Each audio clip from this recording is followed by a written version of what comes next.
Merwan Benlazar fout les flammes avec un discours virulent contre Hanouna et Morandini. La cérémonie des flammes, vitrine consacrée aux cultures populaires et urbaines, a pour ambition de célébrer les talents issus des cultures afro, arabes, caribéennes ou populaires. 2025 a été marqué cette année par une prise de parole retentissante de l'humoriste Merwan Benlazar. Loin du ton feutré des remises de prix traditionnelles, l'artiste a saisi l'occasion pour livrer un discours aussi mordant que politique qui visait nommément deux figures médiatiques controversées, Cyril Hanouna et Jean-Marc Morandini. S'il est courant que les artistes utilisent leur tribune pour faire passer des messages, l'attaque aura été particulièrement frontale. En montant sur scène, Merwan Benlazar a dénoncé, avec un humour hyperbolique grinçant, le rôle délétère de certaines émissions de télévision dans la banalisation du racisme et du sexisme à l'antenne. Les racistes ne regardent plus la télé, il n'y a plus Hanouna, a-t-il lancé, déclenchant des réactions contrastées dans la salle, entre rires nerveux, applaudissements francs et silence gêné.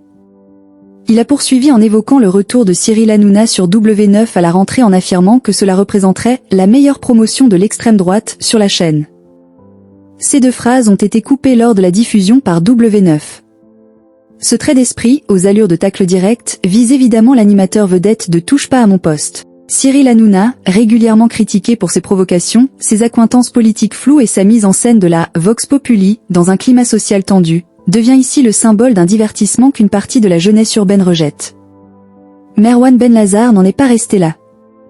Il a également évoqué Jean-Marc Morandini, autre figure controversée du paysage audiovisuel français, aujourd'hui marginalisé médiatiquement après des accusations graves et des condamnations judiciaires. Cette phrase, reprise massivement sur les réseaux sociaux, résume la tonalité de son intervention. Ni exutoire, ni règlement de compte personnel, la cérémonie des flammes, portée par l'ambition de célébrer les talents issus des cultures afro, arabes, caribéennes ou populaires, devient de plus en plus un espace d'expression politique.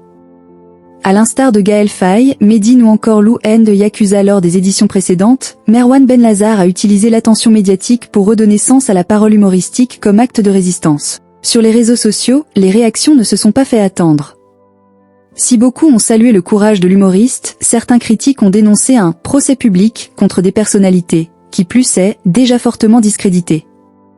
Cyril Hanouna, de son côté, n'a pas encore réagi officiellement, mais ses soutiens habituels ont qualifié la séquence de méprisante et sectaire.